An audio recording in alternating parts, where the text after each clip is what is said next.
accordance with the California. Thank you. This meeting will be conducted in accordance with the California Government Code Section 59953E in consideration of the coronavirus.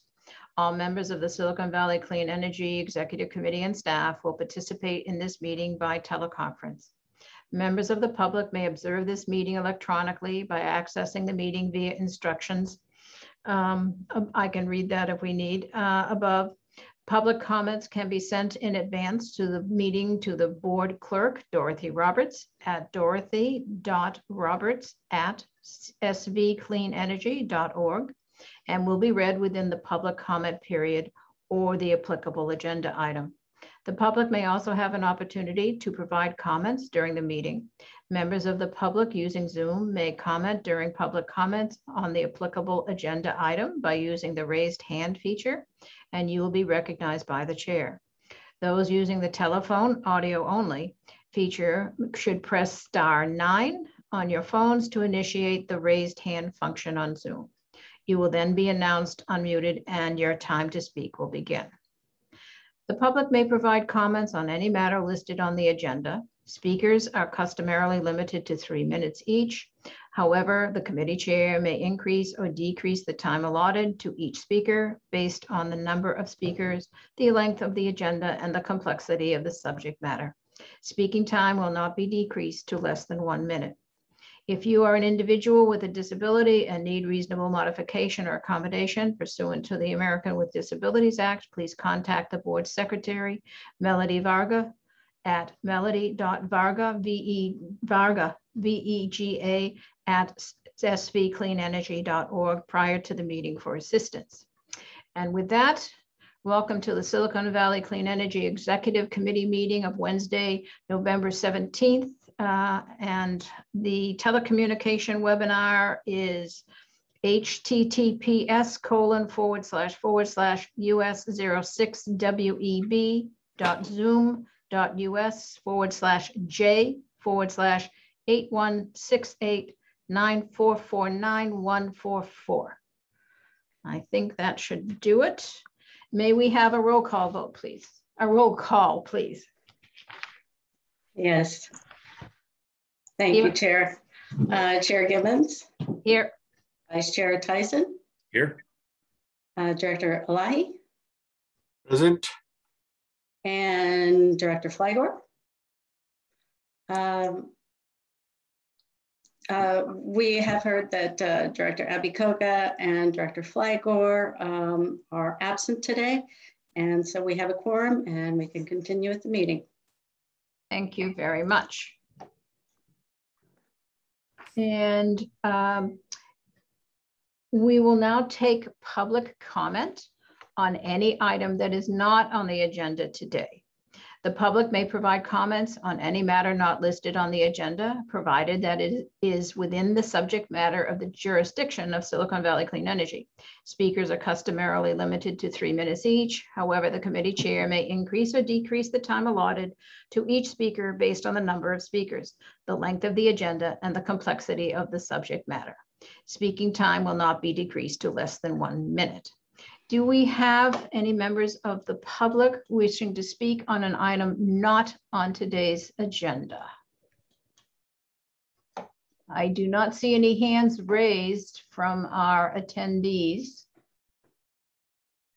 Seeing no one wishing to speak, we will close the public comment under non-agendized items and go to the consent calendar. Does anyone have any comments, or the chair will take a motion to approve the consent calendar? If you don't mind, Chair, I need a true confessions. I can't figure out who sent me the agenda because I can't find it. I couldn't find it either, so I just had them resend it. Melody, would you be kind enough to send it? Javed, did you get it okay? No, I didn't get it, but I'm pulling it off the website. I will send it to both of you right now. Thank you. Yeah, I don't know if it was mailed out today or not. But. Yeah, true confessions is a good thing. You know? Yeah, I just went to the website. I figured that something was wrong with my machine. I didn't even think of that, Javed. I'm going to have to copy you in the future. Well, if I need to. Everything's up there unless it's changed from there. Good. Well, we'll give a moment for that for everyone to open it up.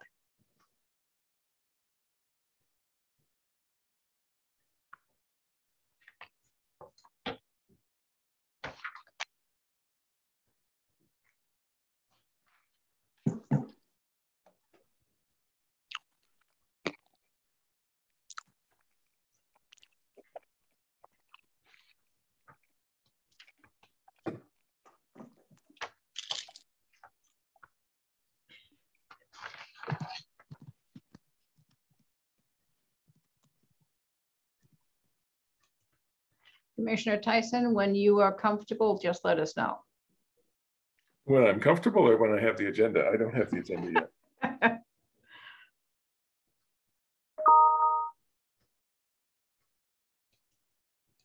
There we go. Thank you. I am on board now. All right. Thank you. And we have before us the consent calendar. If anyone has any comments, please let us know. If not, the chair will take a motion to approve the minutes of the October 22nd Executive Committee meeting. So moved. I have a motion by Director Elahi Tyson will second. and seconded by Tyson. Thank you. May we have a roll call vote, please? Chair Gibbons, Here, yes. and Vice Chair Tyson, Yes. Director Elahi, Yes. motion carries. Thank you very much. We will now move to the regular calendar agenda items. Item number 2 is the CEO report. And CEO Balachandra. Thank you, Chair Gibbons. True confession, I sent Dorothy a presentation at totally beyond the last minute. So Dorothy, if you don't have it, I can share it from my computer. Okay, I haven't retrieved it yet, Paresh. So I'll go ahead and share from my computer. Okay. Thank you. All right, board members, I'd like to just give you a quick update on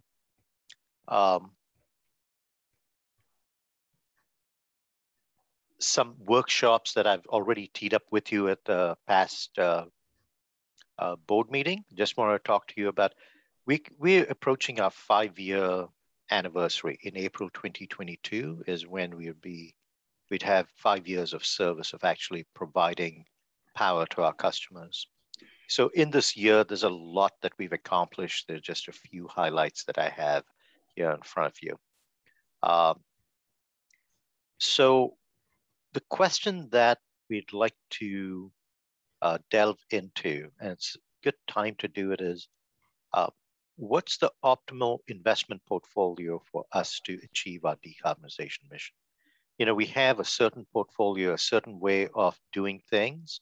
Like, for example, when we look at being 100% carbon free, we basically buy attributes of carbon-free resources like hydroelectric and nuclear.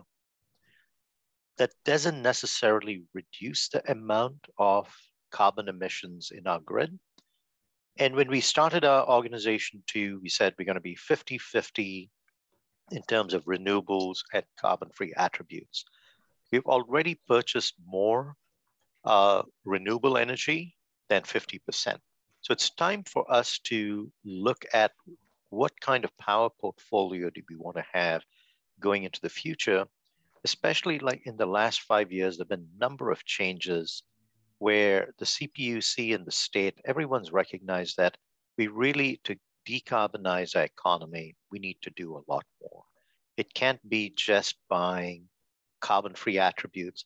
Buying renewable resources like what we are doing is super important, but we need to be doing more than that. There's long duration storage that you're going to be hearing about later today. And on the right-hand side, these are the different things that we need to be looking at. So we need to consider power supply, because it's not only clean energy procurement, there's reliability issues too. We've had blackouts in California last year, and the state is changing their entire reliability model. So starting in 2024, we should have a new structure on how we provide for reliability of the electric grid. Risk management, you're going to be hearing about that today a little bit more when we talk about rates and just the volatility of power prices and the kind of swings that we can have both in our costs, but also PG&E's costs and how that impacts us. Programs we've talked about in the last couple of months, and we've talked about doubling down on programs, and there's an urgency on decarbonizing the transportation and building sectors.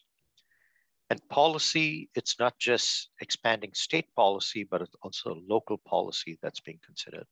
So we wanted to talk about all this in a couple of workshops with you. So we are developing materials internally, and we're going to bring this to you in January and February timeframe. We're thinking 2 workshops, and potentially, depending on how these workshops go, there could be some changes that you'd want to consider and maybe direct us to do in terms of our portfolio. So that's what I wanted to tee up for the exec committee, and be happy to answer some questions. And if not, you know, we'll keep you updated and look forward to having these workshops with you in the beginning of the year. Are there any comments? I think those will be good workshops because I mean, things are evolving and lots going on. So thank you for planning that. And I would agree as well. I think that I will say my understanding of the power grid and power supply has, I'll use the phrase, matured over the years. And certainly understanding our PPAs and how they're contributing to the grid and what decarbonization really means for us. I am very open to having discussions about how our policies need to be updated from where we were 5 years ago. So I think this is a great opportunity to leverage our 5-year mark and really show what's been accomplished and what's next. Okay, thank you.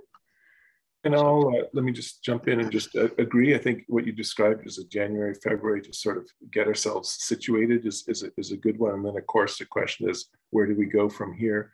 I understand that a certain infrastructure bill has just passed, for example, that had some elements that could bump into the things we're looking at. So I just want to make sure we're reaching out and kind of got our tentacles. It's going to take a lot of shots on to make goal here. And so it's a complex thing. If it were easy, we would have gone a lot further than we have so far. You saw the discord that happened, the halting steps at Glasgow we just saw as that's closing out. So we're in a complex X world, and we've got to figure out what's the most we can do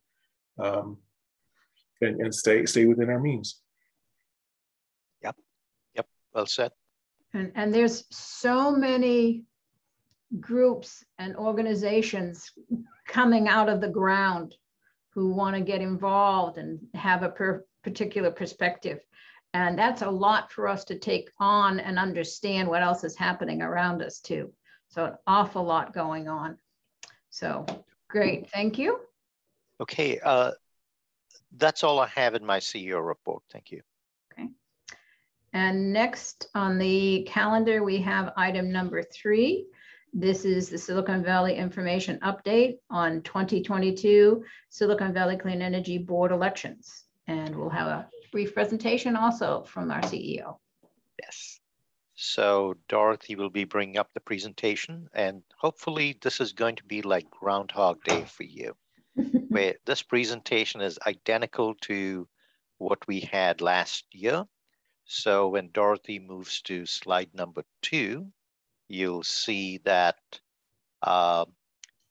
I'm just going to go through the selection process and timeline for appointments for chair, vice chair, and committees. So on slide 3, here's the process. We'll send an email on December 10th for chair, vice chair. That'll be sent out December 10th.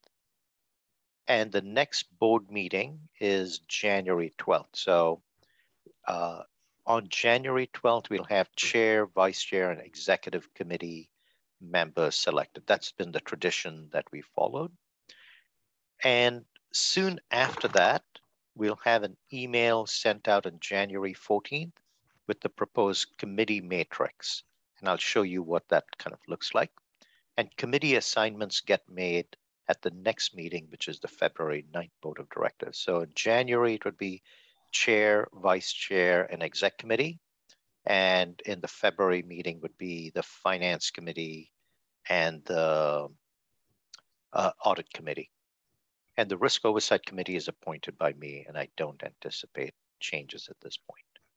So next slide is essentially a timeline that shows what I just said. And next slide is just FYI, this is what you will see in this email for committees. So it basically, on the right-hand side is a little checkbox that each board member will be able to check whether they are interested in serving or not. It gives some broad kind of descriptions of what the exec committee is, when they meet, and how often, and who the current roster is. So that's all I have. This is an information item for you to tell you that this is coming up. So soon after the December 8th board meeting. And if you have any suggestions or changes you want to make, feel free to, we can discuss that. Chair Gibbons? Yes. Pardon me, but a member of the public, Mr. Carney, does have his hand up to speak. On this item, thank you for that. So we will go to the board first and executive committee members first with any questions. Seeing none, we will open the public hearing, and please invite Mr. Carney to join the meeting.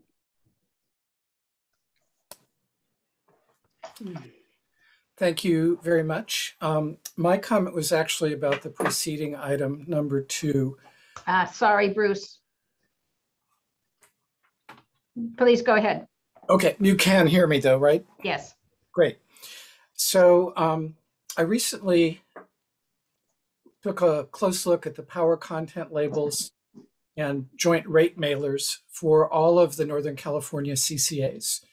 I've shared this information with Monica and Poonam, and also with members of the CCA advocacy community in Northern California. The good news is that Silicon Valley and Peninsula Clean Energy have remarkably low emission levels. Silicon Valley is by far the lowest, but about half of the CCAs in Northern California emitted more greenhouse gases in 2020 than PG&E, and some of them emitted 100 times more than Silicon Valley on a per kilowatt hour basis. Not only is that a bad piece of information or a bad trend, but also many CCAs have lost the ability to underprice PG&E.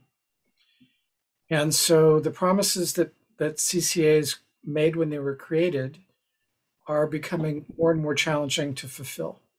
And I'm sure that the board and the CEO and staff recognize this. But my concern is that if we were to relax the desire for carbon-free electricity and shift focus to programs, I'm concerned that we don't have enough information yet and might not be able to get enough information to clearly show the impact that those programs have on CO2 emissions. I absolutely recognize that except for those projects that we've contracted to have built, buying hydro from a dam that already existed isn't an incremental change to the carbon infrastructure. But I really want to make sure as we move forward, particularly in light of the next presentation that the CFO is going to give, that we're meeting the commitment that the initial founders of Silicon Valley Clean Energy put in place, which is carbon-free electricity to the extent possible while meeting other goals. I believe I'll have some comments after the CFO's presentation as well, but for that preceding topic, this is all I had to say right now. Thank you, Mr. Carney, and I apologize. I didn't open that previous item for public comment. I will ask to be kept on my toes going forward. Thank you. All right. So we are on item number 3 for the update on the board elections. There were no comments from board members and no comments from the public on this item. I would just offer that my question is, are you going to put this in as an FYI in the consent calendar for the board meeting, or how are you going to present this going forward? What are you thinking is appropriate?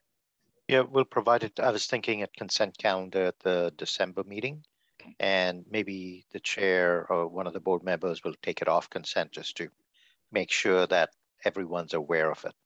So I'll talk to the chair and see where she wants it, but okay. Make sure that everyone is aware. That's perfect. That's where I was looking for.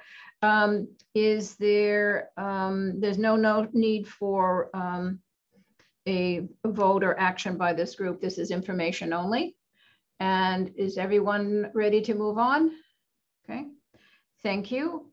We will now move on to item number 4, which is recommend that the Board of Directors direct the CEO to approve the California Community Power and Ellis Power Tumbleweed Energy Storage Service Agreement and ancillary agreements for long duration energy storage.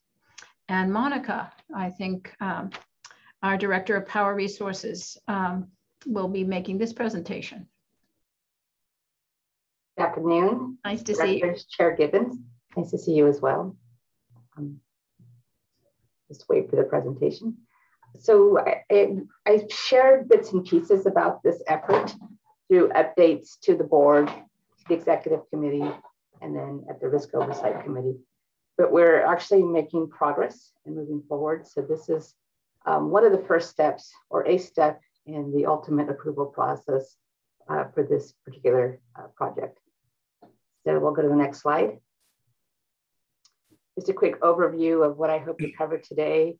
Some of the goals that we set forth when we were procuring long duration storage, the mandate that came down from the California Public Utility Commission, which is now ordering us to procure long duration storage.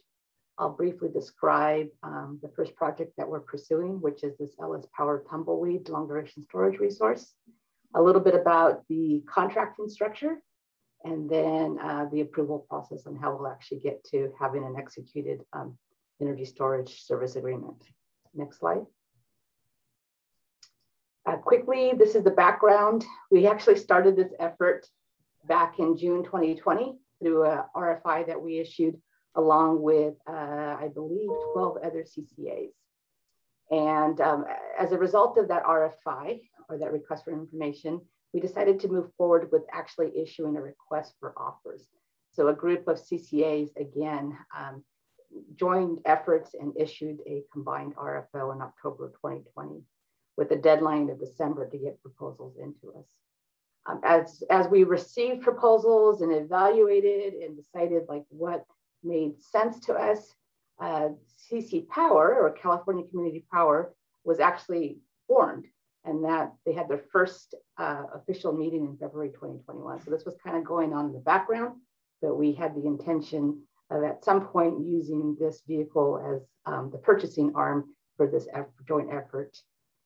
And then we started a process of actually shortlisting and negotiating agreements related to long duration storage in about May. And then the CPUC issued the midterm reliability procurement.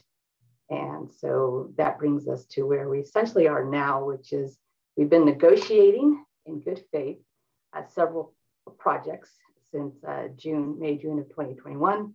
And now we're ready to bring the first one forward for approval. Next slide. The just high-level goals of the RFO that we sent out in fall of 2020 was we wanted to procure up to 500 megawatts of long duration storage. So we didn't know exactly what our requirements were going to be or what the interest of the different CCAs was going to be at the time. So we put a number in there that we thought seemed reasonable given what we had seen through the integrated resource planning process. And we set a requirement to basically provide sufficient capacity through multiple proposals that would hopefully get us to 500 megawatts. A key objective of ours was to actually bring value to our individual portfolios by finding resources that were cost effective. That is, the value of the energy and the capacity and all the attributes associated with the project exceeded the cost of the project over time. So that was an objective of ours at the time that we issued this RFO. And again, as Garish mentioned earlier, with the changing nature of the grid and all the solar coming on and all the wind coming on, including our projects, we wanted a storage resource that could help integrate these intermittent resources and provide for a more durable and reliable grid in the future. So we felt that it was important, since we were adding so much of these resources individually as CCAs, that we also procure long duration storage. Again, this was in advance.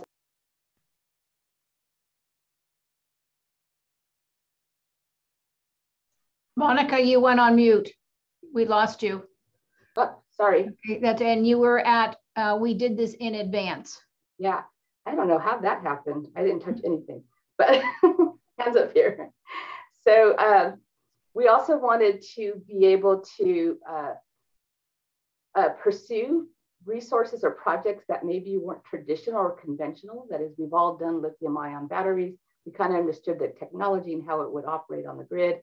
But we also wanted to pursue alternative technologies or emerging technologies.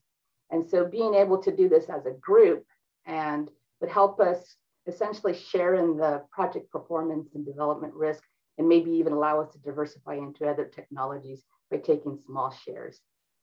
We wanted to be able to right-size project subscription. So it's hard to procure these types of resources in bits and pieces. Usually developers want a minimum amount of capacity that you have to take in order to get the project developed. So by coming together and doing joint procurement, we felt that we could get really close to what each of us either needed for our portfolios or were obligated to procure through an order. And again, at the time that we issued it, we didn't have a procurement order, but we saw one coming. And if you go to the next slide, I'll briefly summarize what came to us in the form of the procurement order. So in June, the CPUC via decision 21-06-035 issued the midterm reliability procurement order. And at a high level, they ordered the procurement of all LSCs that are subject to CPUC jurisdiction to add 11.5 gigawatts or 11,500 megawatts of net qualifying capacity to the grid by 2026. And so there was other requirements that they put forth in that procurement order. But one of the ones was that this had to be done by each of the LSCs, so load serving entities like Silicon Valley Clean Energy, and that each of us would get an allocation of that 11.5 megawatts or gigawatts. And that allocation would be based on our load share relative to PG&E's load share. They also set a requirement that this new capacity had to come from zero emission resources. They could be RPS eligible resources, but they couldn't have any emissions. Therefore, they could not be natural gas types of resources. No new fossil fuel was the order. And then within that 11,500 megawatts of new capacity, they specified for 4,500 of that megawatt specific technology requirements. And if you go to the next slide, you'll see what some of those requirements are. So for starting in 2025, 2,500 of those megawatts have to come from zero emitting resources, which are for the most part standalone storage and solar plus storage resources. And then in 2026, they have two categories of what they call long lead time resources that must be procured that make up 2,000 megawatts of the 11,500. And that includes what they call zero emitting resources, or otherwise we call it firm capacity resources, or geothermal, ones with real high capacity factors. And then 1,000 megawatts of long duration storage resources. So in addition to that, they establish some specific requirements for long duration resources, including, they were technology agnostic. They didn't say it had to be lithium ion, but they did say it had to have an 8-hour minimum discharge duration, that it had to come on by mid-June 2026, and that we had to show reasonable efforts towards procurement by February 2023. We had to contract for this for a minimum of 10 years, and they indicated that this capacity would be subject to what they call an effective load carrying capability adjustment, or an ELCC factor. They produced a preliminary number for long duration storage at 8 hours, which is 78.2%. So of that 1,000 megawatts, only 78% is going to count towards this order, which means we have to buy more than 1,000 megawatts collectively. Next slide. Okay. Sure. I think. I hate to interrupt you in the middle, but oh, no worries. If you can go back to that slide. The one you're just at. Yeah, I'm just having a little difficulty understanding the bottom line. You showed number of 2,000, 6,000, and 1,500, but the numbers above it are like 2,500, and I wasn't sure whether you're totaling it or doing something else. Yeah, so for the first two tranches, the 2023 and 2024, those, yeah, I think there is an error here in that last row, but the first two tranches, this is 8,000. That doesn't have to come from specific resources. That can come from any clean energy, non-fossil fuel-based resources. But for 4,500 of the 11,500 has to come from specific types of resources, including solar plus storage for 2,500, and then 1,000 from what's basically geothermal, and 1,000 from long duration storage. So the number in the 2025 should be 2,500 at the bottom. Is that? That should be, yeah, okay. I think so. Yeah, couldn't get my head wrapped around. Yeah. These don't add up across this way. Yeah, right. It's a confusing table. Yeah, no, I kind of knew what you were doing with the first two columns, but the third one I got messed up. All right, thank you. Sure. Next slide. Okay. So again, we had issued our RFP beforehand, before the order came out. For the most part, everything that was required in the order, including the delivery term, the technology, the COD, the discharge duration, that was consistent with what we had in our procurement and our RFO. So we were excited to hear that we weren't far off the mark in terms of what we tried to procure relative to the order. And so here, this is just a summary of what was in our protocol, and then the evaluation criteria that we used to do the assessment of the resources that we received through our solicitation. Next slide. This is a summary of the offers that we received through our solicitation. Again, we were seeking up to 500 megawatts. We received offers for over 9,000 megawatts, so well above the 500 megawatts that we were seeking. And we received them for many different technology types, product types, including what we call a full toll, which allows us to have all the rights to the capacity and the energy, and resource adequacy only resources as well.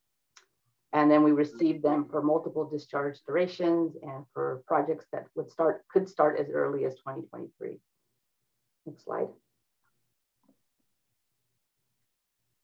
So we had a very thorough 2-round evaluation process that was conducted by a team made up of each of the CCAs that were participating in this effort, along with consultants that are very knowledgeable about interconnection and batteries and evaluating the economics of these types of resources.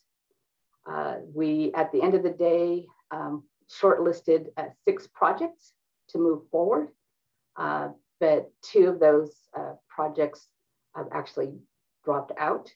And so we now have We started negotiations with 4, but we are only doing active negotiations with 3 right now.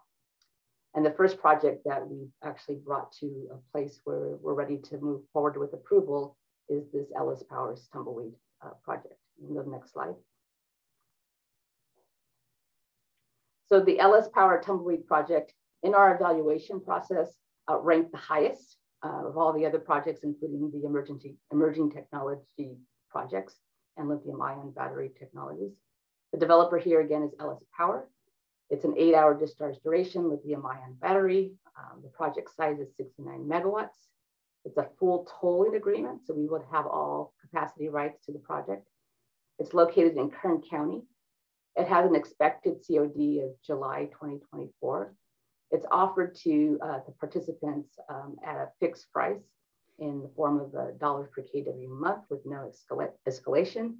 And the term right now is 15 years. Next slide. 7 of the CCAs that were originally involved in the solicitation have decided to move forward with this particular project. And so combined, our requirements for procurement under the CPUC's midterm reliability order is 96.5 megawatts. And then if we adjust it for the effective load carrying capacity number that the CPUC says we need to adjust it for, we're left with 23 megawatts is our combined obligation. So again, Tumbleweed would meet 69 megawatts or about 56% of our needs for the 7 CCAs that are participating in this effort. So it doesn't meet all of our needs. So we would have to continue to negotiate with at least 1 or 2 of the other developers that we've been working with. And we believe, based on everything that we understand under the midterm procurement order, that this project would meet the requirements in terms of, again, technology, duration, location, and COD. And as a first project where we have not enough capacity to meet all of our collective needs, again, we have 69 megawatts and our need is 123, we've decided to allocate it based on our midterm reliability obligation share. So that number that was assigned to us by the CPUC, where basically each of us has taken a % share of that. And these are the CCAs that have decided to move forward with this effort. Next slide. The contracting structure is a little unique since we're using CC Power to be the off-taker for this arrangement. Traditionally, the PPAs that you've all evaluated and approved for SVCE, SVCE was the off-taker. So the actual agreement was between SVCE and the developer. But here the agreement is going to be between the developer and CC Power.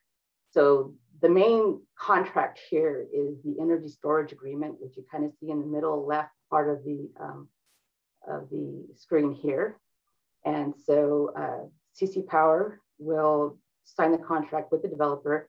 The CC Power themselves will not be off-takers. They don't have a load, so they don't have a reason to take this project. So instead, there will be an agreement between CC Power and the 7 participating CCAs that will allow the CCAs to get a share of the project that CC Power now has. And that also obligates us to the costs associated with that contract for our share of the resource. And because CC Power is essentially doesn't have a load, it doesn't have a balance sheet or financials, it doesn't have a credit rating or anything like that.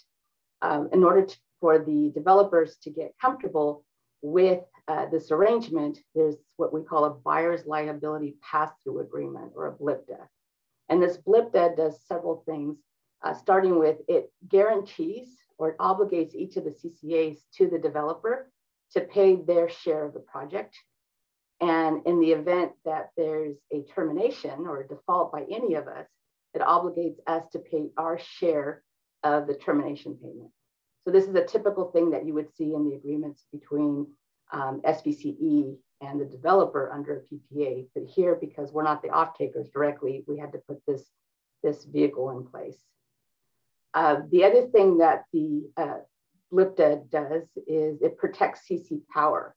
So if one of us or more than one of us defaults under this project participation share agreement, two things happen. First, there's a step-up provision that requires us to take additional capacity up to 25% of our original share.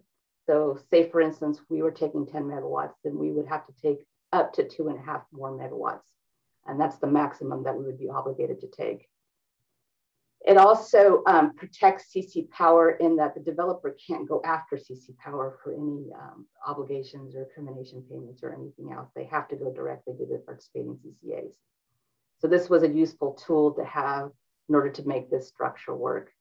And then the last agreement that we'll have in place upon execution of all of this is what we call an operating agreement. That'll be between the CCAs and CC Power again, that'll allow us to establish kind of like what we did for Central Coast Community Energy and SVCE. It allows us to establish the rules on how we're going to operate this facility and hire a scheduling coordinator and bid it into the ISO. So that's the general structure of how this agreement is going to work. Next slide. So just in summary, again, because of this midterm reliability procurement order, SVCE must procure at least 26.2 megawatts of qualifying long duration storage. We don't know the exact number yet because it's going to be dependent on the final effective load carrying capacity factor that the CPUC puts in place, which we will not know until the end of 2022. But we think that roughly 26.2 megawatts is our requirement. Tumbleweed was selected through a robust and competitive solicitation process. We received, again, lots of offers, different technologies, different start dates, different durations. Through our two-step analysis process, Tumbleweed was the best project of the batch. Now, Tumbleweed, the net present value associated with this project is highly uncertain and based on a very, on an expected basis, not cost effective. It could be cost effective in the future if different market prices or market conditions change, or if the value of resource adequacy increases. But right now, from strictly looking at the cost and benefits, it's not cost effective. So we are still negotiating the agreement with Ellis Power on this project. And so there's lots of items that have been resolved. Many, like 99% of the contract has basically been resolved. We have certain policy requirements that we've included in the contract, including one related to labor. And so right now the agreement has in it a requirement for a project labor agreement. It has a requirement for prevailing wage and a requirement for a PLA once the project starts construction. The contracting structure, again, while complicated, is very something that is used often in joint power procurement like Northern California Power Agency and SCAPA. And the key thing there is that it has this step-up provision again, where if one of the members defaults, that SVCE would be obligated to take some additional capacity. But we've capped that risk at 25% of our contract share. And then while we are ordered to buy long duration storage, this project doesn't get us the whole amount. It only gets us 56%. And so we will need an additional 11.5 gigawatts of capacity. That's a typo there. And we hope to meet that through the other projects that we shortlisted. Now, if we don't go down the path of procuring these resources through this effort, we can always issue another RFO and try again and see if we can get better projects. We don't believe that's likely to happen, given where everybody else is in terms of procuring. Or we can decide or just as a result of not being able to procure, we don't procure. And in that case, we would be subject to what they call backstop procurement by the CPUC. So the CPUC would take our 26.2 megawatts and order the central procurement entity to buy it on our behalf. And so they may buy 26.2 or they might buy 50 megawatts, but whatever it is they buy, we would get an allocation of it. And we wouldn't know at this point what the quantity would be. We wouldn't know what the project would be or the term of that project. And if we default to the backstop procurement, we would also face CPUC penalties. And so those penalties are not clearly known at this time, but we do believe that they would be assessed to us on the full deficiency and on an ongoing basis. So that would be the alternative to not doing this project at this time. Next slide. So in terms of allocations and authority, this table here shows if each of us takes our pro rata share of Tumbleweed, what each of the CCAs would be obligated or would need to seek authority to execute on. And so for SVCE, our share again is 14.659 megawatts, but we would seek authority to buy up to 22.4 megawatts. And this contingency would allow for two things. If one of the CCAs, for whatever reason, is not able to get board authority, then somebody would have to step up, or all of us would have to step up to take that CCA's share before the contract gets executed. And then it also allows for this contingency of the defaults up to the 25% step up cap. Next slide. So in terms of where we are in the approval process, back in October, CC Power issued a 60-day notice to consider the Ellis Power Tumbleweed ESSA. Those 60 days comes up in December 8th, I believe. And so there's a December 8th board meeting scheduled for CC Power. If the contract is finalized, it will be presented to the board on December 8th for approval. In addition to that, each of the CCAs will be seeking approval of the project participation share agreement and the buyer's liability pass-through agreement and the operating agreement. We essentially have 90 days from when CC Power approves the ESSA to get that approved by our respective boards. And then once each of the CCA's boards approves the agreement, then the Tumbleweed contract would become effective. So we're looking at somewhere in the February, March 2020 timeframe for the contract to be effective if all goes as planned. Next slide. As far as where we are with SVCE, so again, we reviewed this at the Risk Oversight Committee a couple of times. And today we're here with the Executive Committee for input and for approval for the CEO to vote in favor of the Tumbleweed contract at the CC Power board meeting. And then if all goes well, then it should go to the CC Power board in December and to SVCE's board in December as well for approval. Next slide. So this is the request here. I'm not going to read it. I will just leave it up, but we'll take questions now. Thank you, Monica. All right.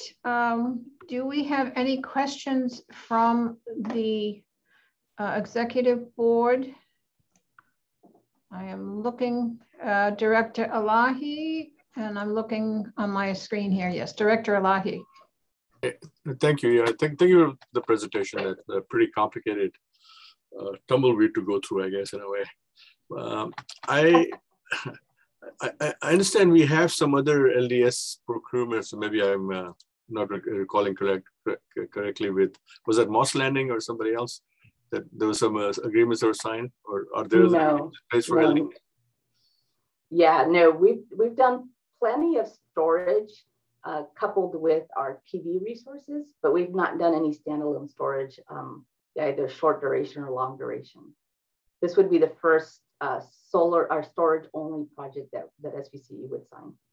So what was Moss Landing? That was not solar? Was that something else? Moss Landing is the power plant. And I think there's plans to put a battery there, right. But we're not off takers there. Okay, all right. I think Garish has a comment. Yeah. PG&E has I believe 300 megawatts of storage there. 100 megawatts have been installed. They were in the news recently, a few months ago. There was a fire. Yeah, the Visper project. Yeah. Yeah. So, yeah. So we have nothing to do with that. I guess someone got it mixed up. Yeah. This is going to be for 15 years? Or this contract is contemplated for 15 years, yes. 50 years. So is the cost of batteries supposedly going to go down? Is that going to help us, or are the rates going to be fixed at the outset? What we're going to be paying every year, or is there a formula that they're based on? Yeah, the agreement that we've negotiated with Ellis Power is a fixed capacity payment. It doesn't change over the 15 years. It stays constant. There's no escalator. As far as what we think will happen to battery prices in the future, I don't know. I mean, technology is getting better. Prices may come down, but we're competing with this other force called the procurement order. And these are not easy resources to bring online quickly. And so when you put an order and there's not enough resources, you get into this whole supply and demand thing. So that probably has more influence on price than anything else right now. Not to mention supply chain issues that we're seeing globally. A lot of these projects are dependent on materials from all over the world. So that's also putting the pressure on prices right now. Yeah, no, I know it's really difficult to try to figure something out, but it's just, there's a lot of people who are building electricity storage, maybe not fast enough. So I'm sure you're looking at all that stuff.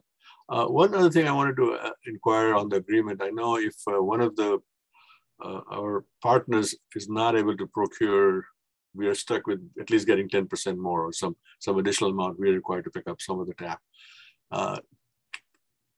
Is that right? Yeah, if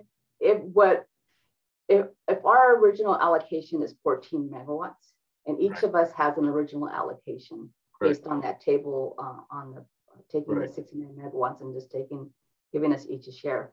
But we have a contingency in there that if like a large CCA, say for example, SVCE or San Jose decides is not able to get the authority to move forward, then rather than have the whole deal fall apart, we've agreed to take additional capacity. And in our case, we've agreed to take additional capacity up to our mandated obligation of 26 megawatts. Oh, okay. So it's conceivable that we could get it all in one transaction if somebody else doesn't move forward. So at the outset, we've agreed we may take the entire capacity that we need. Once the process starts, let's say 2 years down the road, and San Jose Power, somebody can't pick it up, then our obligation is to take another 10% of our capacity at that time? If after execution, one of the CCAs defaults for whatever reason, they can't meet their obligations, then the step-up provision kicks in. And we're capped at 25%. 35%. So we would each take a share of that defaulting CCA's capacity up to a step-up, up to the cap of 25%. Yeah, what I was trying to get to is there can we put a provision in there where we have if one of them first of all, can we sell our capacity to somebody else? Yes. And if we can, let's say San Jose wants to sell its capacity to somebody else. Can we put a provision in there that we have the first right to buy that capacity before we sell it to somebody else? Yeah, the project participation share agreement has those provisions in it. Okay. It has a right of first offer, and it has the ability for if nobody else wants it in the group, for the CCA to sell it. Great, thank you so much. Mm-hmm. Thank you, Monica. And before I go to Director Tyson, I will just ask the committee members that are here to think about how this information could best be conveyed to the board. As was said, this is a long, complicated presentation, and I have some thoughts on how we might simplify it. With that, Monica, is the intent for this to go to the board as a full presentation, as a consent item? How is this to be, you see, moving forward to the board? That's a good question. I'll defer to Garish on that. Yeah, I think it should be a presentation to the board. I think this is a big enough item. It's new. The fact that we are taking on new risks with a new structure, with the step-up provisions, things like that. So I do think it should be taken to the board in open session, of course, with the exec committee's recommendations in the board report. Okay, so that'll influence my comments. Director Tyson. Well, let me just say that it was helpful for me to see this a second time. I guess was at the Risk Oversight Committee I saw this presentation. Yeah. Anyway, it helped to absorb that a little bit better. And I gotta say, I'm really sympathetic to this whole thought that when there's a regulatory change, suddenly there's a crush on the market, and suddenly things that you thought you could do, you couldn't do. I ran a facility that had a steam boiler in 2012 when California changed all the NOx regulations. And we had a dickens of a time getting our boiler retrofitted because all the contractors were doing the same work at the same place. And you really had to have planned it better than I think we did. With respect to your presentation, I think it's thorough and comprehensive. You have one slide that you spent quite a bit of time on, and I would break it up a little bit. It had about 8 bullet points. And then also, maybe it's my history, but there's one point where you're referring to kind of calibrating to get to the right size. You call it right sizing. And I have kind of a negative nerve reaction. That's the way companies call downsizing in the 1950s. So I know you don't mean that, but it's just something that struck me. Thank you. I'll make a note of that.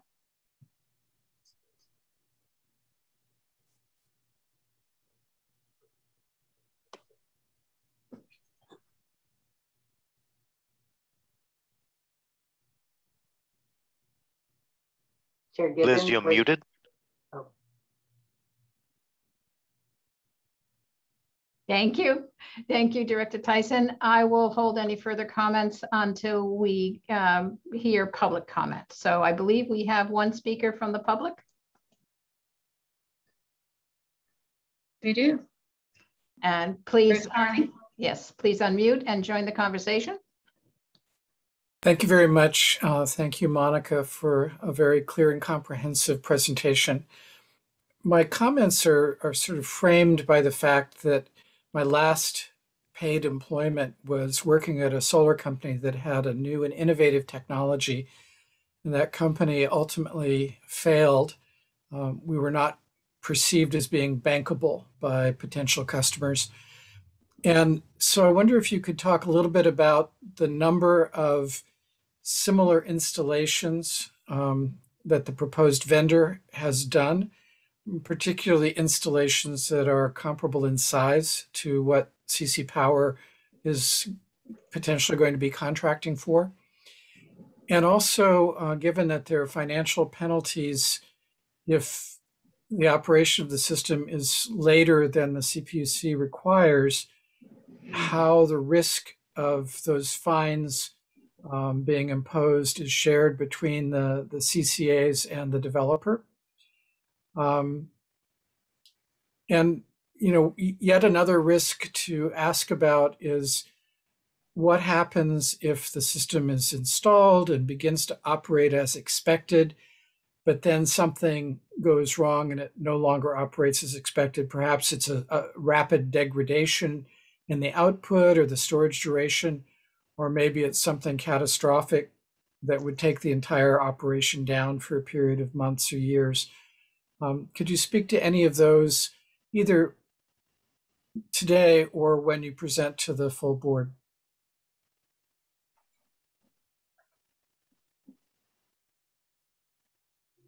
Am I allowed to respond, Girish? There I go again. I'm trying to keep quiet for everyone's benefit. Thank you, Mr. Carney. Monica, can you help with some information for those questions? Yeah. With respect to the first question about Ellis Power, their experience on similar projects and size, I'll have to get back to you on that. For sure, Ellis Power has installed standalone storage. 8-hour discharge duration storage has not been installed in California. So this would be the first of its type in California.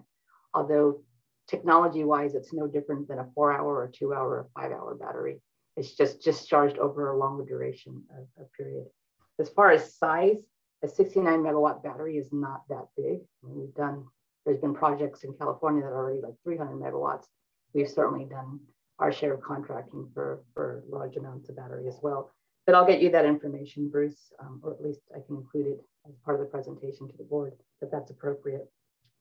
With respect to the other questions, in terms of what kind of protections do we have should the project not come online and we're subject to penalties for whatever reason, we have what we call security deposits embedded in the contract, that is in the energy storage service agreement between CC Power and the developer. And those development security deposits are intended to offset the costs of that would incur to us resulting from any delays. Whether or not it's a 1-for-1, that's hard to tell because we don't know what the penalties are going to be at this point. And then our contract, the ESSA also has provisions related to the performance, that if these resources or batteries don't perform to a certain standard over a certain period of time, then the developer has to pay what's called performance assurances as well. And so those are also built into the contract. Thank you, Monica. If there are no other comments from the public, we will close the public comment period and come back to the board for discussion. I would like to say a few things because I'd like to get feedback from Director Tyson and Director Elahi. Could we pull up the presentation and maybe go to slide 7 to start? So what like others, I've seen this before, so it is making it a little clearer, but I've also seen it before. So I'm questioning how much information the board needs. I think presenting the detailed information at the risk oversight and executive board is helpful. The question is what's really appropriate for the board level. And I'm probably going to reverse some of the things I've said in the past. So I'm thinking of some more like a who, what, when, where, why kind of statement. And so I think the first thing in your second slide here is why I would say is just, I'll talk it out because I haven't said this out loud and then see what people think.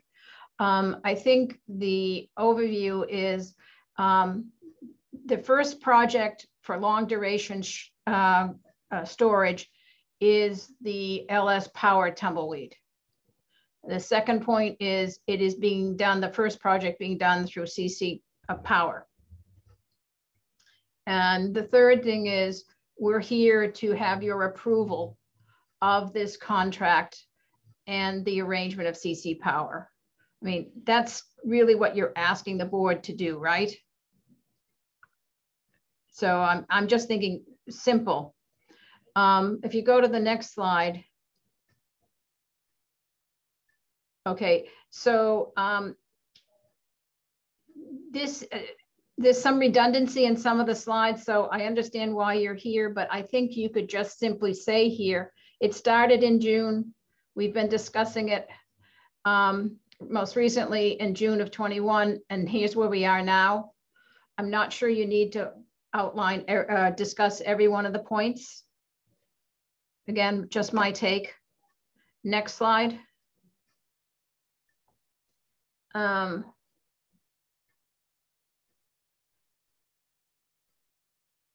Okay, so go ahead and skip that one.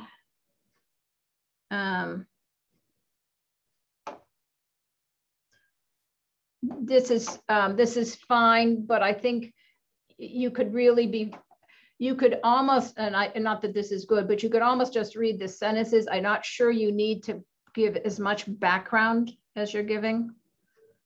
Go ahead. This one I think is important, but if it is, I think Director Elahi's questions were very salient to having somebody see this slide and not understand it.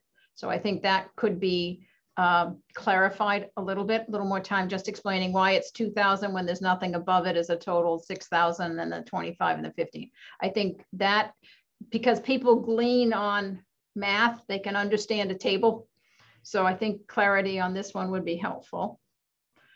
Next one.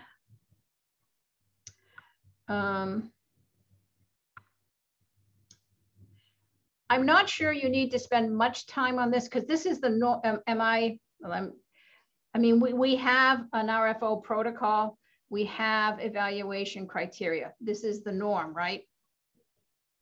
Is there anything unique about the protocol or criteria on this one that should be highlighted because it's long duration storage? So I think you might. No, I think the point I tried to make here was that the protocol, while developed before the procurement mandate came out, was consistent with the mandate. So that's the perfect statement. You can just say, we have our protocol, we have our criteria, and in fact, we are initiating this prior to the mandate, right? That's the strength of this slide.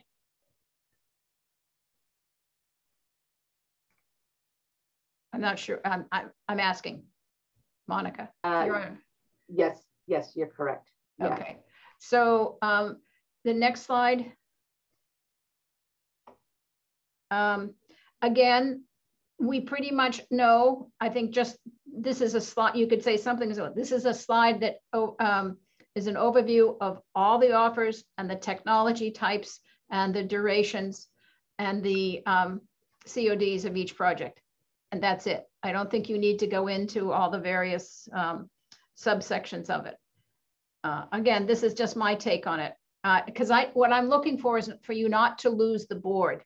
I'm looking to find things that the board can focus on, what you really want them to know and understand. Next slide. Again, pretty straightforward.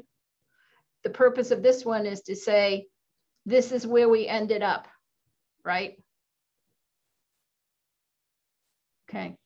And we can just say after round 1, round 2, we shortlisted, we ended up with 3 projects in active negotiation, including the project we're presenting this evening for your authorization. Okay.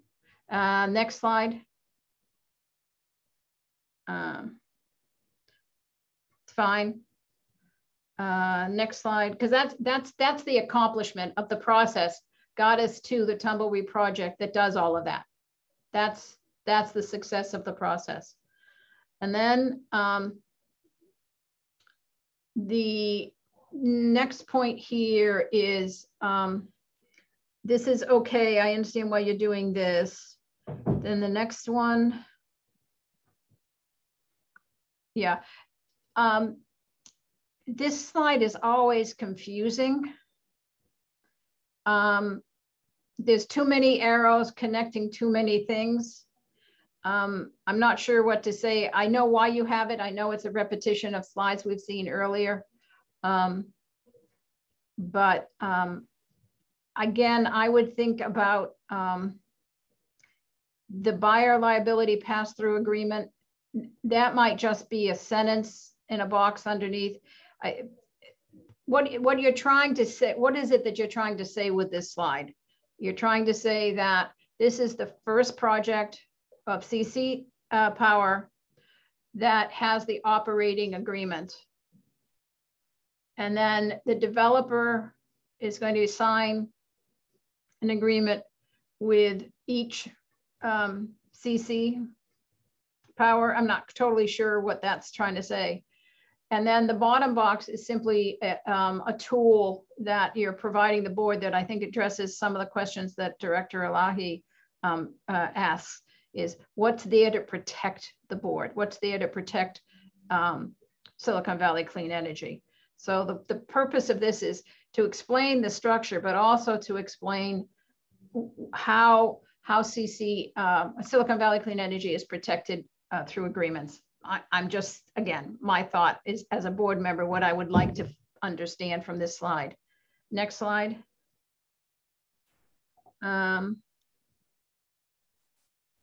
Okay. Here, let's see, is this the one? Yeah, this one, I would change the order and say the summary and policy implications. Well, the summary is Tumbleweed was selected through a robust competitive solution. Failure to meet the MTR obligation will expose us.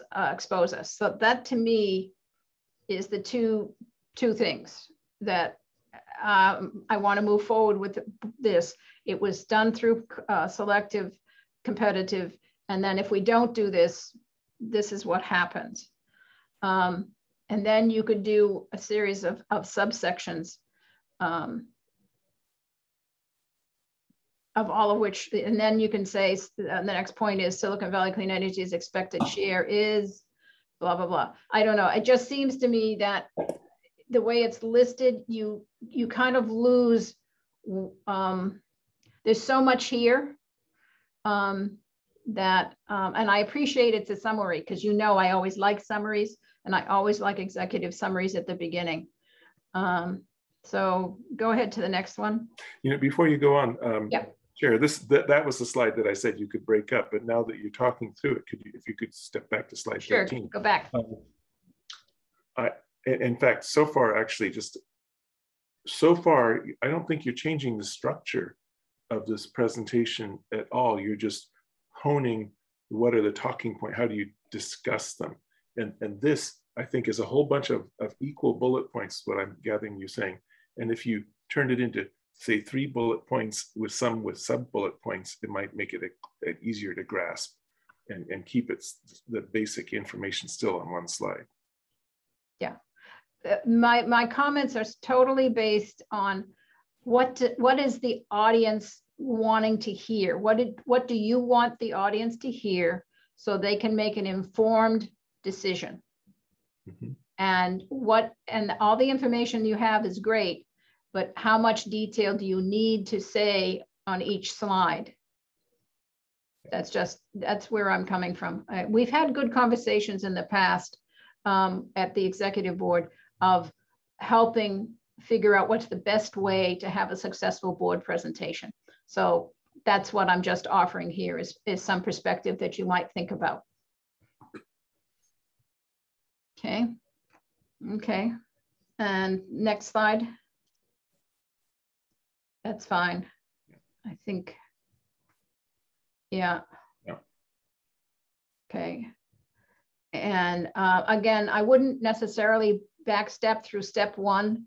I would just focus on from the presentation, that we are now at this step 3, something like that.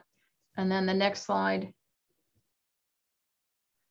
Yeah, again, to me, there seems to be a little bit of duplication in those last 2 slides, but I leave that to you. But I just wanted to offer some thoughts like that to engage the board, because your presentation is very involved and very worthwhile.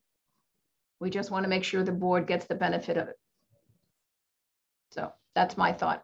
Director Tyson or Director Lahi, any follow-up thoughts? Sorry if I'm just jumping ahead. That's okay.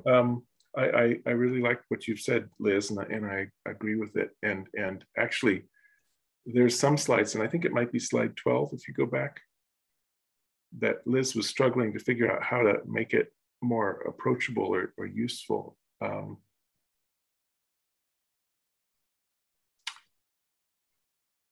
And the more you talk, this one, I would just put that into a backup slide.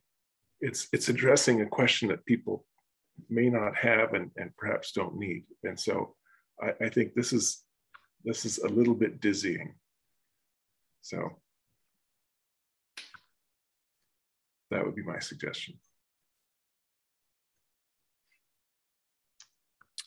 Director Elahi. Yeah, I was listening to your analysis, and that was a very, very thorough analysis. I mean, this must have been a fairly difficult presentation to put together. because you're presenting to people on the board who've sat through this in the risk committee, like some of you have, and newbies. There are people that are that have just gotten on the board who probably don't, who take a couple of years. I mean, I still don't get a lot of this stuff. So you have to kind of balance it. And I think Monica did a pretty good job at trying to put a presentation together to take care of that. And sometimes it becomes an overburden and for some people, and not enough information for other people.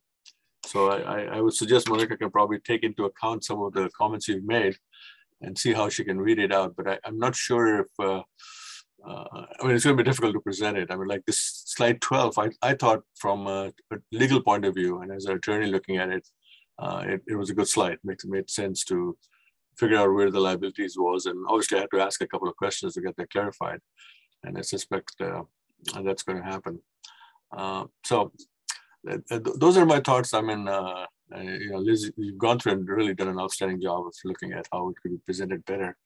But I don't know if that makes it any easier for Monica, because she's got to present it to both sides. People who really know what they're doing understand this, and people who have no idea what's going on. So Monica, I'm sure you're up to the task, but that's what's been thrown on you. I mean, you did a great job with it as it is, but those are comments you've got to kind of take into account.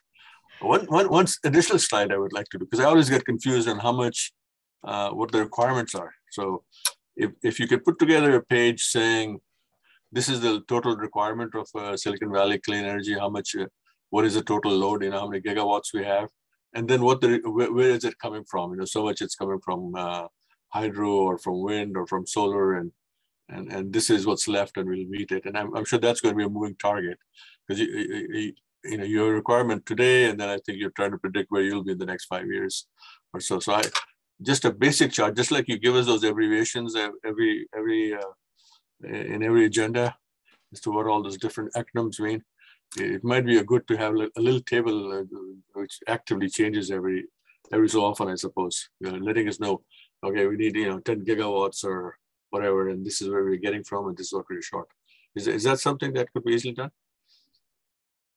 I'll try to put something together. This is a little more complicated because it's really it's a top-down procurement requirement as opposed to something that's inherently needed in our portfolio. Yeah. It could enhance our portfolio, but it's not something that we need necessarily to meet our load. Understand. Yeah, so the portfolio and what the loads are and how we're balancing them. Just, so, and it doesn't have to be exact, just so we have an idea of where the forest is, basically. We may not know all the trees. Yeah. Excellent. Thank you for the presentation, though. Yeah. So yes, thank you. Monica, no, it's a great presentation. So sorry, I'm never good at that. It's always easy to comment on something that's in front of you rather than generating it. And I think Monica knows me long enough now to know that that's how I work, because I value the information that's been put together. So I offer these comments, just food for thought to figure out how to be successful at the board. And you will, and staff will do whatever you wish. George, Director Tyson. Hey, I know what makes this tough is this is a whole different kind of project. This is a storage project. And Monica, would be really something, even though it's impossible, would be is if we had a Silicon Valley clean energy duck curve before and after, because that's the idea of it. That's the idea of it, is that we flatten it, we raise up the back. Now, I don't know that that's possible, and I doubt it, but I just thought I'd raise it. We could pull something together to show that if we put this capacity into our portfolio, how it would shift some of our solar into other hours of the day. So we could do that. That's not impossible. And I do appreciate all the feedback directors given Tyson and Elahi. I'll work to incorporate them into the next version for the board meeting. Okay. You sure? So the request on the agenda item is that the executive board recommend that the board of directors direct the CEO to approve the CC Power and the long storage power tumbleweed storage project service agreement and ancillary agreements for long duration energy storage. So if that is the wish of the executive committee, would someone like to make a motion to that effect? I see I'm already unmuted, so I will so move. Tyson. I'll second it. Moved by Director Tyson, second by Director Elahi. Thank you. And may we have a roll call, please? Yes, Chair Gibbons, Aye. Director Tyson, Yes. Director Elahi, Yes. motion carries. Thank you very much.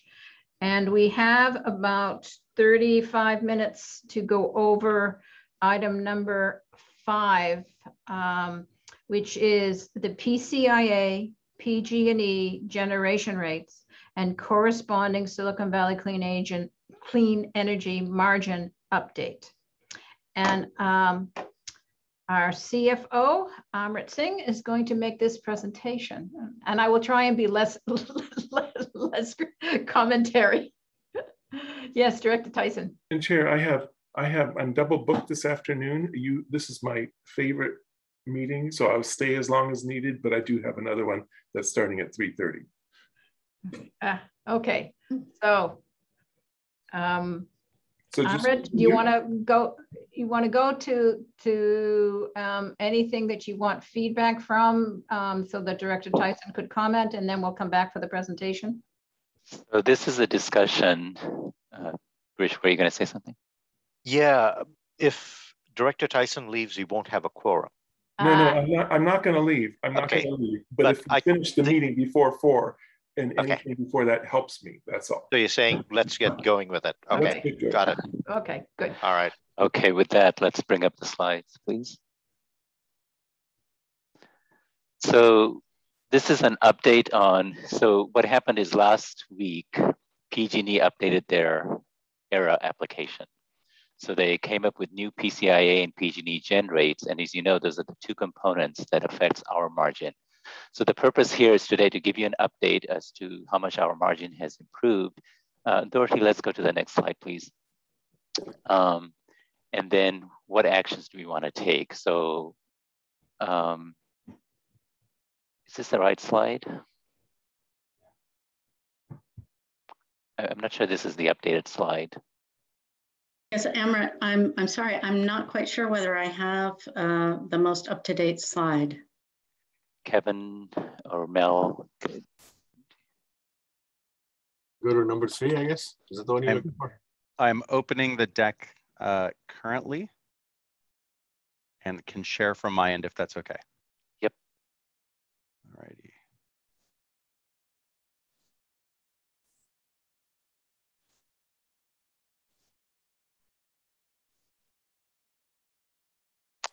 Perfect. Thank you, Kevin.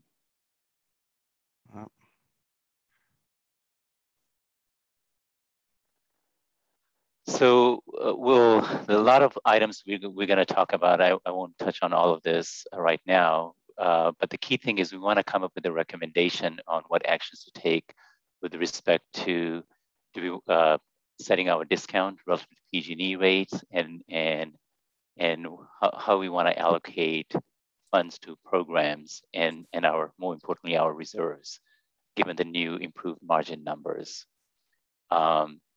And I will, in doing so, we'll go through the new impact on our budget. We'll talk about risk factors that we should consider when making these decisions, and we'll go through the impact any of our decisions will have on our reserves. So with that, I'll go to the next slide, please. So a little bit on our timeline. Last year, the board in December approved moving our discount relative to PG&E's gen rate from 4% to 1% in anticipation of increases in PCIA and PG&E's gen rate. In March, the board again approved to maintain the 1% discount when PG&E's PCIA and gen rate increased. And then in September, what we shared when the board adopted the budget was that we were going to have a very good margin year, because the PCIA was coming down, PG&E's generation rate was going up. And what we decided at the time is that we will revisit the discount rate and how we allocate any additional funds to things like programs around this time in December, when there's more certainty with PG&E's rates. And now in November, last week, PG&E filed their error application and updated their PCIA and gen rates. And as I'll show in the next slide, the rates are improved even better. Kevin, let me just finish up on that previous slide. So today we'll talk about options to consider, whether we want to consider changing the discount rate, we want to set aside more money for the programs, or build reserves for future uncertainty. We're also trying to move our schedule a special Finance and Administration Committee meeting, because the currently scheduled meeting would happen after the board meeting, so they can also opine on this rates discussion. And the idea is to take this to the board in December and seek approval, and then our rates would go into effect in January. Okay, Kevin. So let's look at how our margins have changed. At the time when we set the budget, the margin was around 9.6 cents, and now it's more like 13.8 cents. Because the PCIA has dropped significantly, even more so than when we assumed at the budget time. And PG&E's generation rate has increased significantly. It went from, our expectation was going from 12 cents, now it's going up close to 15 cents.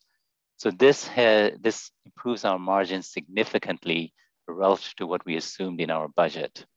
Again, PG&E's forecast error update numbers are their projections. They're before the CPUC for approval, and technically, these numbers are not considered final until CPUC approves them at the AET filing in late December, which will then set up their rates starting in January. Okay, we'll go to the next slide. So translating those numbers into our budget numbers. The first column here is the original budget, where we were expecting to contribute $36.5 million to our reserves. The current estimate, without adjusting for the improvements in PCIA and PG&E's generation rate, is we would be at $24 million. And the reason for that is our power supply costs have gone up by $20 million. And the reason the power supply costs have gone up is, even though we were largely hedged at the time the budget was set, we were about 82% hedged, we were not 100% hedged. Prices have increased significantly, and I'll show you how prices have behaved in an upcoming slide. Those same price increases are what's benefiting us on the revenue side, because those same price increases are raising PG&E's generation rates and are lowering our PCIA. So if we look at the third column with the revised margins, accounting for the improvement in PCIA and PG&E's generation rate, our revenues increase significantly. And you can see the bottom line expected contribution. Again, it's expected, nothing is for certain until after the fact, is about $109 million. So it's an improvement of about $72.5 million relative to budget time. Okay, we'll go to the next slide. So some risks, some factors that we should consider as we interpret these results. The higher margins that we're seeing are what we would call a black swan type event. These are extreme events. And for those of us who've lived in commodity markets, we know commodity prices tend to do this. They will go up significantly. And it's also not unheard of that they will drop significantly also. So this is what I would call a black swan event. And in our 5-year history, thank God that when a magnitude of this kind of a black swan event happen, it actually works in our favor. But that's not to be counted on. In the future, we can get a black swan event that can affect us in the opposite direction. It can adversely affect us and draw substantial amounts from our reserves, funds we may or may not have, or that can lead us to raise customer rates well above PG&E's level if those black swan events were to happen. And the other point I want to make is that PCIA is an PG&E is basing its PCIA projection with the market price benchmark that the CPUC adopted is based on where electricity for 2022 is trading today, which is at a record high level, right? But if in reality, the actual settled prices come in lower than what's assumed in setting the PCIA, what that means is PG&E will be under collecting PCIA, and then they will turn around and basically ask us for that, and it will hit us in 2023. So we can't say that this 109 million margin is fully locked in yet because of this balancing account effect. And there's two balancing accounts that impact us. One is the PCIA balancing account that I just talked about. And the other is what happens to PG&E's generation rate. If prices drop significantly, PG&E's cost of serving bundle customers will be lower, and they will be over collected in rates in their ERA balance. Then what that means is next year, they will have to lower their rate because they over collected funds from the customer. So their generation rate would go down. Those two impacts will be detrimental to us if that were to happen.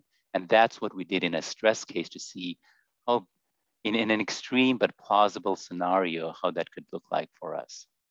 Next slide, please. So here's a little bit of how prices, to show you the drastic increase in prices. About a year ago, power for 2022, for delivery in 2022 was trading around $34 a megawatt hour. Today it's trading somewhere around $67, even $70 at some points it's hit. Huge increase, more than double, right?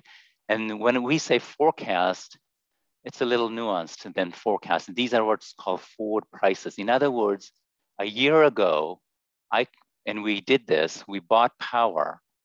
In other words, there were market participants saying, I'm willing to sell you power for delivery in 2022 for $34. And through our hedging strategy, we bought power at those prices.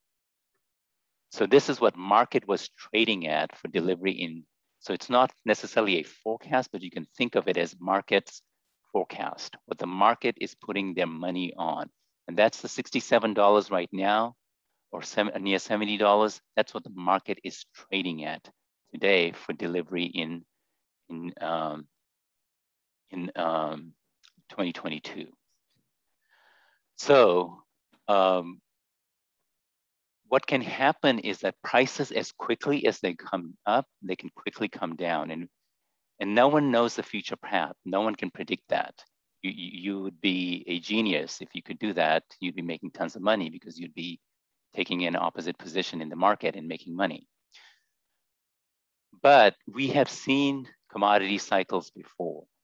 In the 2008 time period, around financial crisis, we saw natural gas prices, we saw oil prices that were trading around $100 a barrel. And natural gas prices, they're correlated, went up to $12 and higher. And correspondingly, electricity prices, because natural gas on the margin sets the electricity prices, went up also significantly high. Within a matter of 4 months or so, prices came down in half, from $12 to $6, and then continued coming down.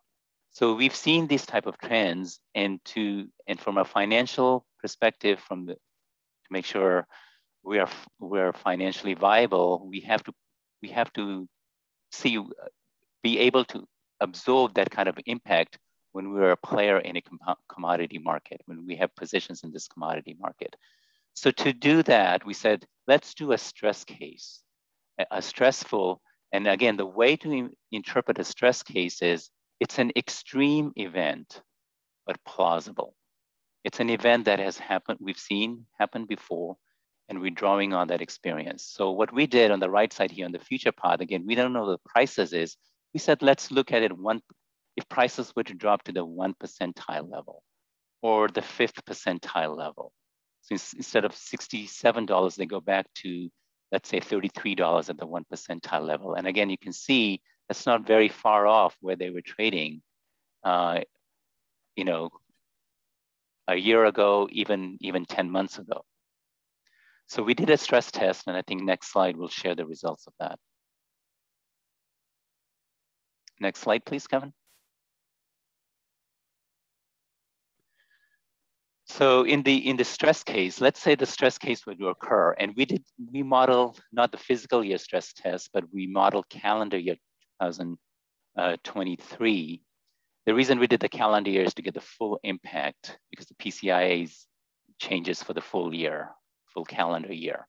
So we said on an expected basis right now, based on the prices we're seeing and the kind of margins those high prices can give us, we can expect to make about 109 million, even in 2023.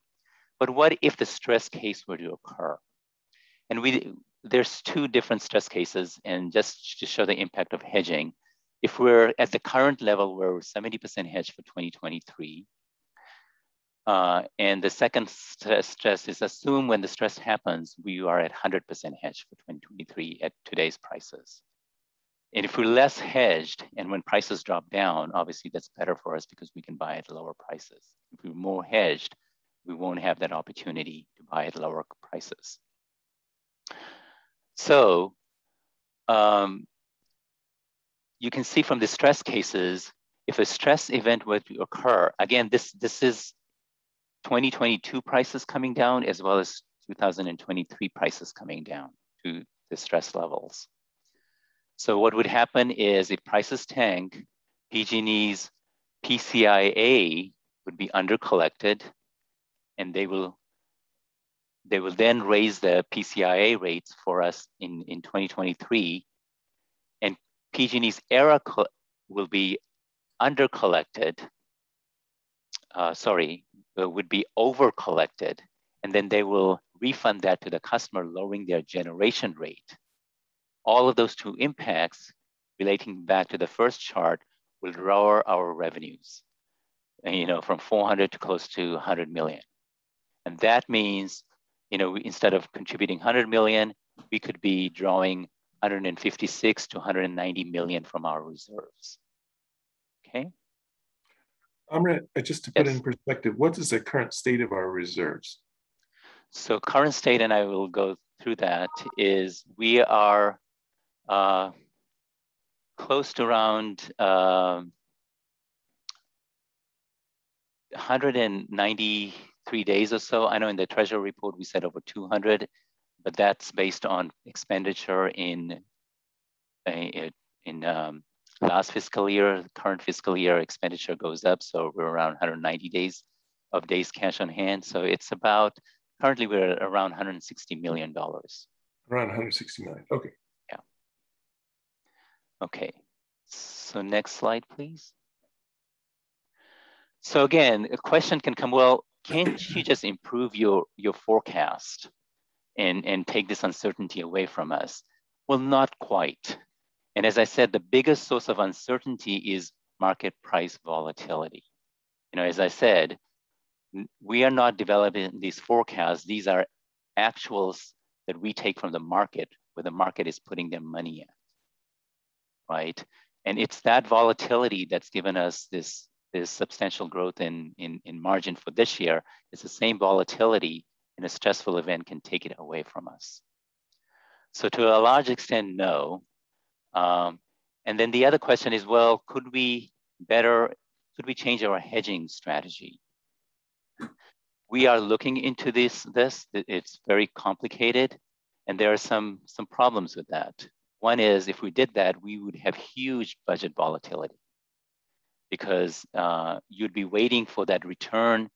If prices were to drop, if prices were to increase, our power supply costs would increase significantly, and we'd be waiting for the cash to come in the following year when PG&E's PCIA and PG rate would adjust. And again, to base portfolio decisions on that, we'd have to have good modeling of PCI and PG&E generates, and these are black boxes to us, as we've said before. We don't know PG&E's positions. They're confidential. They don't reveal it to us. They give us a number. So it's a difficult challenge to change our hedging strategy, but we are looking at ways to improve our forecasting, and we have made improvements, and we were to some extent able to anticipate these changes that we're seeing now using CCAs model that they've developed and using our own forward prices. Next slide, please. So with the improved margin, the question comes with, well, what do we do with the additional funds? One is we can hold it in reserves for future black swan events. As I said, current forecast is, at the budget we were forecasting we would end the fiscal year at 233 days of cash on hand with the improvement in margin, plus accounting for the loss. Remember, the fiscal year that just ended in September, we were budgeted to lose 6 million. We ended up losing 14 million. And so accounting for that, we improved by 78 relative to what we budget. So our expected days cash on hand would be about 311 million. And as I said, the black swan can take anywhere from 190 to 225 days of cash on hand. Okay. The other thing we can do is we can put some money set aside for our program's double down strategy. We can increase a customer discount. Each 1% for the full 12 months is about $6 million, given PG&E's high rates. We can do a combination of the above, where we consider some increase in customer discount, some funding to programs, and then substantially holding on to our reserves against any kind of a future black swan event. Next slide, please. So here we did the reserve analysis looking at our days cash on hand. So we modeled the stress test for calendar year 2023. So 311 again is the forecasted expected days cash on hand at the end of the current fiscal year, which is 9/30/2022. So with improved margins, expected improved margins for the full year of 2022, beginning of 2023, we expect to have, on an expected basis, 348 days of cash on hand. If the worst stress case that we modeled, it could be even worse than that, but keeping with what we modeled, can draw 227 days, leaving us with 121 days. And the way I set this up is, please let's not use reserves. Let's not, even in the stressful cases that we've modeled, let's not, if the stress event were to occur, let's not have our days cash on hand fall below our minimum threshold of 120 days.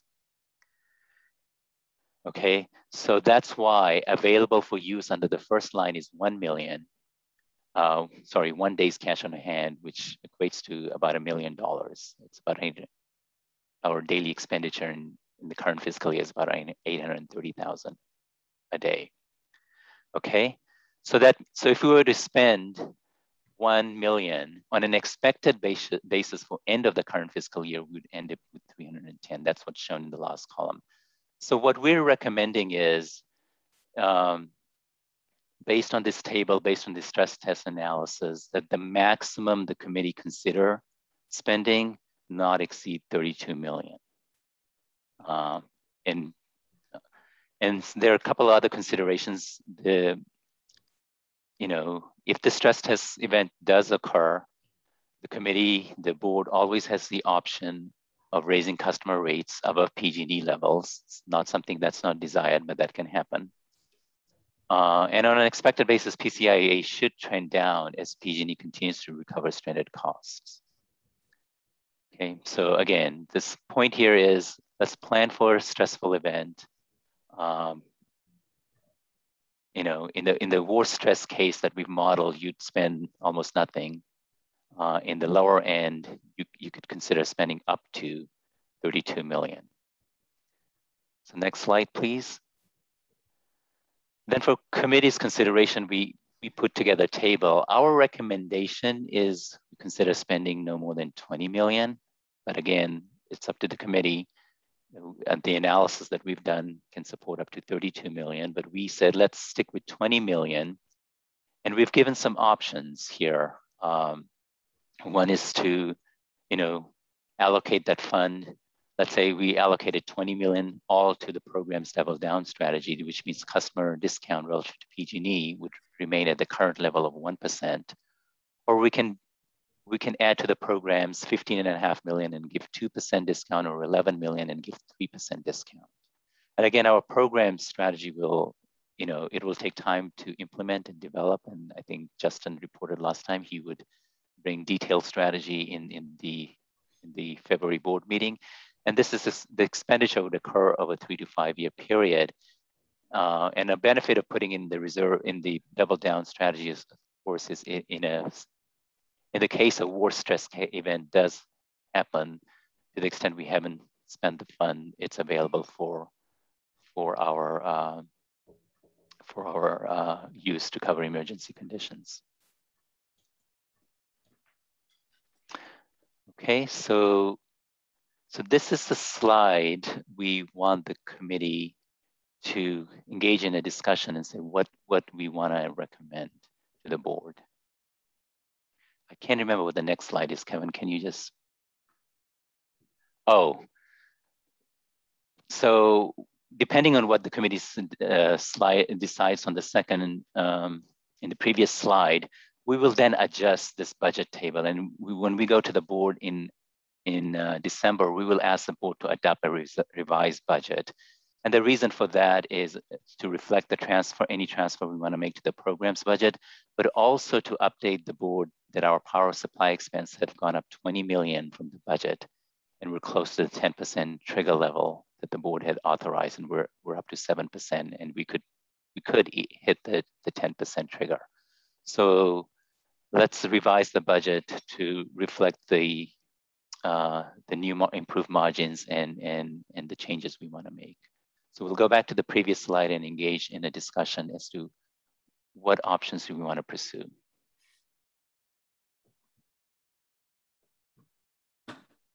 I see George's hand. That's right, but I was sorry, George. Yes, please. Let the chair call on me. Yeah. Well, Please. interesting presentation, and Amrit, and given what we had the previous presentation, I was looking at it in terms of the content as well as also how would we present this differently. But frankly, you kind of told it as a story, which I always enjoy, and I was looking to see where is he going, and also what would I do. And I'm looking at this in the context of, well, this is a nice problem to have, of course, these things look better. On the other hand, the signs of volatility raise our awareness of, you're calling the black swan event, but just the potential dangers out there, and we need to protect ourselves. So you can see the clear value of that. And so along the way, I was looking at I was doing some of the math before you presented it to say, all right, well, what if we changed it 1% in all of this? So I'm actually good with the presentation and the flow. This last slide, I had to look at it a little bit to say, oh, it wasn't clear to me at first that these two options combined add up to 20 million, and you can go big on one or big on the other. I didn't grasp that initially, but I did get there. And my bottom line result is, I think we want to, well, here's the other thing, to put in the context of, I believe the PG&E rates that haven't been voted on by the CPUC yet are going to create a lot of blowback. There's going to be a lot of resistance. And our goal is to lay low and let PG&E take the heat for power costs. And we're the good guys chugging along, putting out the clean energy. We don't have that same thing to overcome. But I look at this, and my reaction before I saw your numbers was, let's do a little bit of everything, but let's store a lot in the kitty. And that's exactly what you presented here. So actually, this slide here, I'm fine with your 20 million. I'm fine with these options. I would probably choose the middle one there. I would up the discount a little bit to just say, here's a little something for everybody in terms of our difference, but I wouldn't go overboard. So that's kind of just where I'd end up.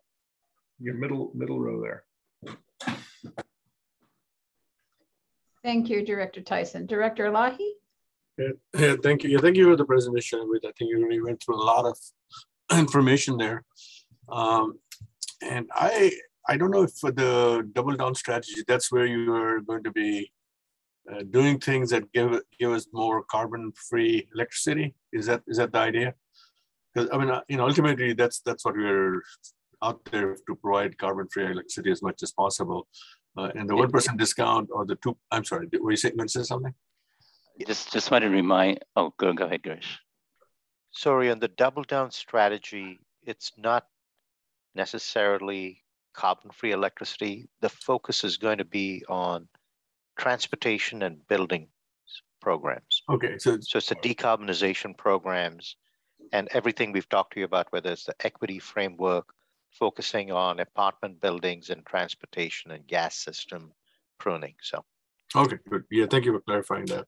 So basically, I mean, that's our goal, is to reduce carbon either by providing carbon-free electricity or reducing it elsewhere where it's a meaningful reduction. And I think that's where we should focus on and put some funds into that. As far as giving the customers 1% or 2%, I don't think they really even know the difference or can tell the difference. And our goal is to provide them with carbon-free atmosphere. I think they'll save more of their wealth by preserving their health and everything else. So I would probably focus on that more. And on the program itself, I think we discussed that last time also as to what kind of programs do you want out there. Well, it's good to give some subsidies here and there, but if we can't really give enough subsidies, we probably want to spend the money on actually doing something to reduce the gases events. And but that's another subject to talk about. But yeah, I think, but you start talking about black swans, and I think we are always in the middle of birds here. You got a black swan coming in to rescue the duck curve, so we're all set here. There's nothing else we need, and I guess that also calls for being able to predict what's going on. I mean, we can't predict what the PG&E will come up with, or CPUC will do, but we do have to see how we can predict, trying to reduce the cost of production that, the electricity that we have to use, how we can reduce that further. So we need to see if we can keep the focus on that also. Thank you. Thank you, Director Elahi. I'm going to open it up to public comments and then come back for discussion, and I'll offer a few thoughts. I do not see any raised public hands. Am I missing anything? Okay, I will then close the public hearing. I will take note of comments made by Mr. Carney earlier on as to questions, very much like we were just discussing now. So in terms of the presentation, if you would back up one slide. This slide is a little hard to follow. And I couldn't transfer the numbers, the 380, 348 and so forth. I'll just offer that I had trouble trying to figure out where those numbers came from. So that's just a point. The conclusion is not to spend more than 32 million. And then you go to the next slide. And the recommended is 20 million. I would just do, I think Director Elahi just commented, or someone did, rather than the 32 million, I mean, just to make it the budget of 20 million, not the 32 million potential or something. I think that would be, I just lost the translation from the previous slide to this slide. And this is the one that counts.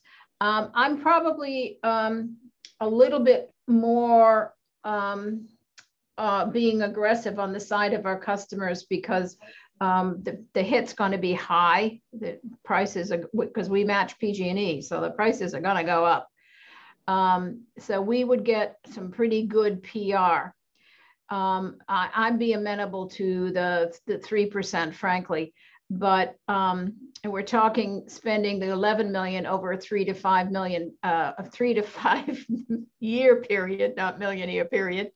So I'm okay with that amount of money and the reduction to the 3%. The only question I have is if things go as, we could start at 2%, and then we could at the mid-year point go down to 3%. That's always a possibility if we thought we were taking too much risk to start at 3%. But I think in terms of our customers, we are, I think, going to be working hard to help them understand that our goal is to decarbonize. And we are working on all of these new power sources and all of these new programs to decarbonize. And that's going to mean, someone said early on in a previous presentation, that when we buy the renewable power from the large hydro, we're buying attributes. We're really not decarbonizing.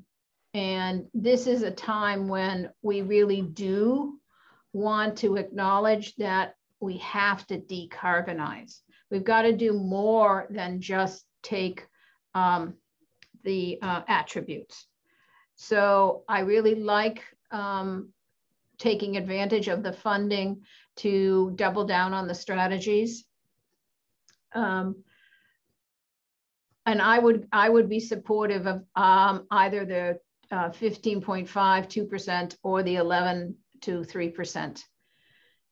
And with that, as we're running tight on Director Tyson's time, we need to, I think, provide direction for staff that will do something like, we're not asking for a recommendation to the board, but might we do something along the lines of saying that there is a consensus from the executive committee to move forward with a 2% or 3% scenario? Does anyone, Director Tyson, want to make a a statement of consensus from this board? I had a question, if I could ask. Yes, sure. What is the average bill of our customers? The average bill for an average customer, Don, do you have that? It's about 106 res customers. I think it's around $165 annual. That sounds, annually. No, so am I? You're good. Can you hear me? All right. Yeah. So our average customer is, runs about 500 kilowatt hours a month. And, looking at it all in, it's probably $150, something like that, for electricity. And that includes T&D too, right? Not just generation. So that's $150 a year? No, sorry, I misspoke. A month. And then we are looking at on the order of a 20% increase in PG&E's electricity rates in January. So to Director Gibbs' point. All right. So at $180 a month, we're talking about saving them $2 or $3 with the percentage reduction we're talking about. Yeah. The second question I wanted to ask you is, we also have this, because of the pandemic, we have a lot of late bills that are still out there that need to get paid. Have you guys taken that into account too? Because that's going to come, some of them will get paid and some of them will hit our reserves. How much of a hit do you anticipate from that? So we budgeted about $2.5 million. Okay, so that's going to come off. On these numbers, you've already provided for that. That's accounted for in the revenue. All right, sounds good. Yeah, my thought is I would rather spend the money on programs for decarb programs than give $2 a month to the customers. I don't think it's meaningful enough. If we have more, if we save enough money at some point, we can go give them a couple $100 and make them feel good about it. It would be a yearly bonus or a couple of yearly bonus of a couple $100 for being our favorite customers.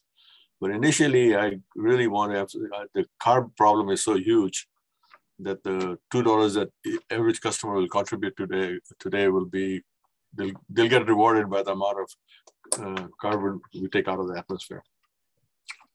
Thank you. And Director Tyson? I just want to make sure that we're framing this discussion kind of in the right way. And let's face it, these are emotional things, and these are big costs, and they're coming on top of people's. I look at all of the complaints about the high price of gasoline, and I'm thinking, well, isn't that kind of a good thing? Doesn't it affect behavior? What's the elasticity of this? So let's try to take our personal viewpoints and sort of set them aside. We've got 13 board members. What I think was most helpful for the staff here is for us as a group to say, you've told us the risks, you've told us this range, and I think what we might recommend is to say, we recommend that we do an additional spend of the staff recommendation of $20 million. That would be our recommendation, and then throw this whole thing about how it's allocated to the board, because they're going to want to discuss it anyway. So I'm already sensing just from the three of us, it could take us a while for us to decide which of these choices that we have. And frankly, I'm fine with all of them, all three of these, but I like the 20 million. And that's the kind of message I want to send. So thank you. So I think that would make the direction from this executive committee to the board a little easier, because we are not making a recommendation. This chart table says recommend, but we actually are not making a recommendation to the board. The agenda allows us to make say something to the offense that we have a consensus. And I like the consensus that you have just presented, which there is a consensus at the executive board to support the $20 million recommendation of use of funds, and move the distribution and expenditure of those funds to the full board for determination. Sounds good. I'll buy that. I like the unemotional appeal from Director Tyson. All right, if you insist on being unemotional. So we don't need a vote on this, but I want to confirm that there is a consensus in the meeting notes that all three of the executive board support that consensus. Yeah. All right. Okay. All right. Thank you. And Director Balachandra. Thank you so much for that direction. It's very helpful to us. We'll make sure that that is incorporated in our staff report to the board. Just to remind you what Amrit said earlier, we are looking for a date for a special meeting with the Finance Committee the week after Thanksgiving, so we can go through this presentation with them and get their very similar input to what you've provided today. So when the board sees it on December 8th, they'll have the benefit of two committees' input. Excellent. I think that's great. All right. Do we have any other action or discussion, or shall we adjourn this meeting? I think we have no other action that I know of, Madam Chair. All right. Okay. Yeah. All right. I think we can go enjoy our turkeys. Just don't confuse them with swans. Or ducks. And I have another 6 hours of Zoom meetings coming up. Oh, well. Okay. Director Tyson, thank you for hanging in with us to keep the quorum. All right. Thank you for all of the contributions. Thanks, staff. Excellent discussion as always. Thank you. Thank Bye-bye. you. Have a good Thanksgiving, everybody. Bye. Yep, you too. Thanks, you too. Then once we stop the recording, we can, those of us on staff who want to stay and debrief.